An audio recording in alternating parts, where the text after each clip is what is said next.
bienvenue sur cette vidéo. Donc là aujourd'hui on va voir comment installer TrueNAS.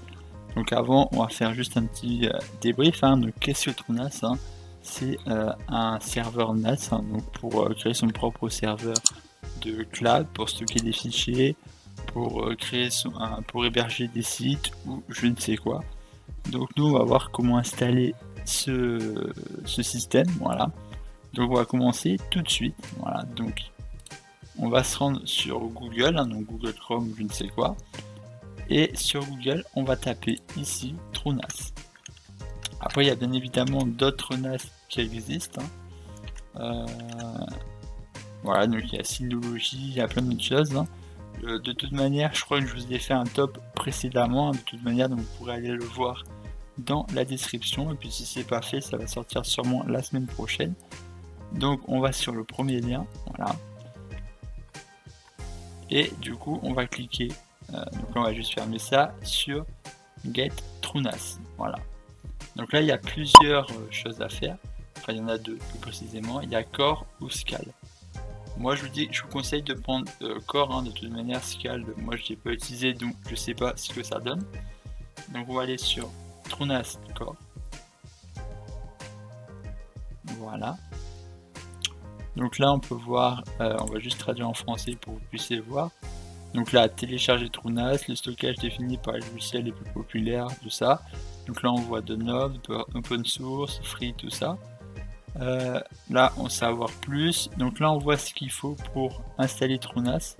Donc configuration minimale requis. Donc il faut un processeur 64 bits. Donc les processeurs récents de toute manière ça passe. Ensuite la mémoire c'est 16 de Go de RAM. Bon moi j'ai 4 mais de toute manière je vous conseille d'avoir 16. De toute manière c'est ce que je ferai, je vais passer sur 16 plus tard. Mais voilà, je vous conseille d'avoir 16 minimum. Ensuite disque de démarrage, donc le disque dur pour démarrer. Donc si c'est un disque dur c'est correct. Si c'est un SSD, voilà, faut que ce soit plus de 16 Go. Je vous conseille quand même d'avoir un SSD, parce qu'avec un SSD ce sera beaucoup plus rapide et fluide qu'un disque dur. Au moins un disque dur attaché, voilà. Du coup SSD pour le Windows et des disques durs pour le stockage. Port réseau parce qu'il faut le brancher par câble, ça marche pas par Wi-Fi. Et après RAM matériel non requis, donc ça voilà. Ensuite là ce qu'on peut faire c'est non merci, je suis déjà inscrit. Et télécharger. Là vous allez télécharger cette version-ci. Celle-là c'est un peu une version. Moi je vous conseille d'utiliser celle-là parce que de toute manière elle est marquée stable.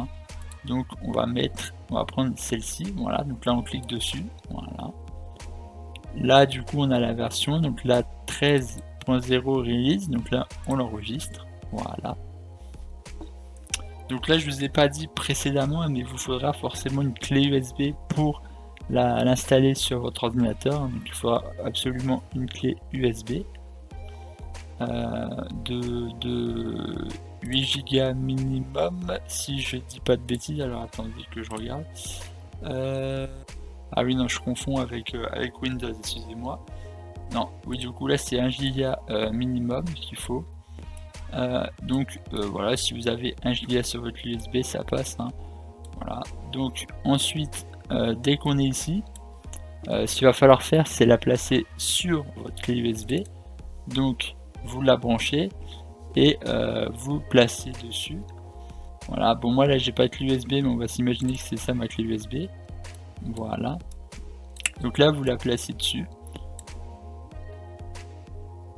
Mais le problème c'est que si vous la placez naturellement comme ça, lors de votre démarrage de votre ordinateur, la clé USB ne démarrera pas au début. Donc en gros ce qu'il faut faire c'est essayer de trouver un moyen de faire en sorte que votre clé s'allume au démarrage et que votre ordinateur s'ouvre sur votre clé et non sur le disque dur de Windows ou le SSD de Windows plus précisément. Ou alors s'il est vide il s'ouvrira pas du tout, s'il n'y aura pas de Windows sur le disque dur. Donc pour que ça puisse s'ouvrir sur la clé USB et non sur quelque chose d'autre, on va aller dans Google à nouveau et on va aller rechercher un logiciel. En vrai, il y en a deux, hein. Il y a la version clé bootable et il y a la version multi-boot. Donc pour créer une clé à multi-boot, mais ça on reviendra plus tard dans une vidéo. D'ailleurs, je pense que ce sera la prochaine vidéo qui vous montrera comment booter sur plusieurs clés. Donc là, du coup, Rufus, on va cliquer sur le premier lien, voilà, et on va télécharger cette version. Voilà, donc là, on voit 11 mars 2022. On télécharge la dernière version, voilà. Donc après, vous suivez bien évidemment les instructions. Que s'est-il passé?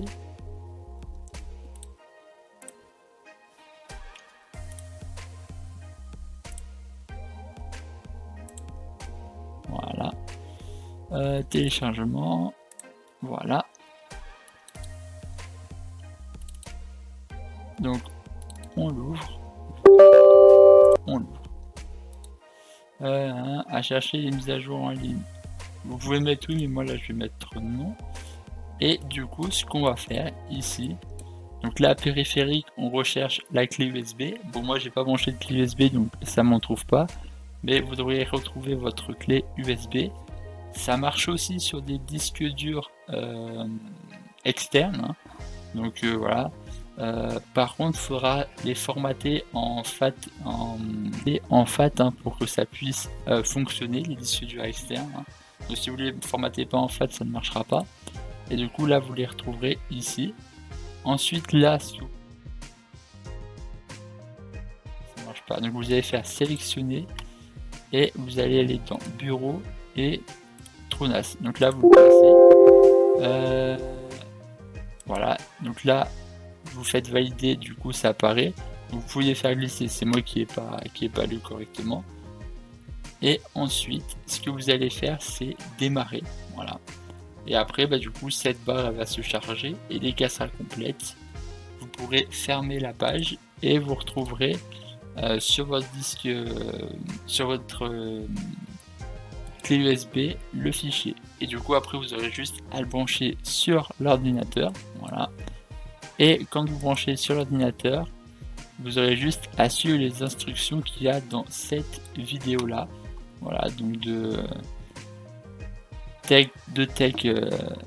Michael, voilà. Donc voilà, vous faites exactement ce qui est dans la vidéo, voilà. Donc vous l'ouvrez, vous tomberez sur cette page, voilà. Ensuite, du coup, il y a tout ça qui défile. Vous arriverez ici sur TrueNAS 2.0, tout ça. Enfin bon, là ce sera plutôt la version 3.0 parce que c'est la version 3.0.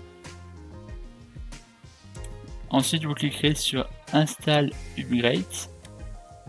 Voilà, donc vous faites Entrée. Pour descendre, c'est bien évidemment avec les flèches ou avec le pavé numérique. Là, sous le 2, par exemple, du pavé numérique, vous avez une flèche qui va vers le bas pour descendre et sur le 8, une flèche vers le haut. Voilà, donc je sais plus si c'est avec ces flèches-là ou les flèches au centre. Hein, vous serrez ces deux flèches-là. Et vous sélectionnez du coup Install Upgrade. Donc du coup vous faites Entrée pour faire OK, voilà.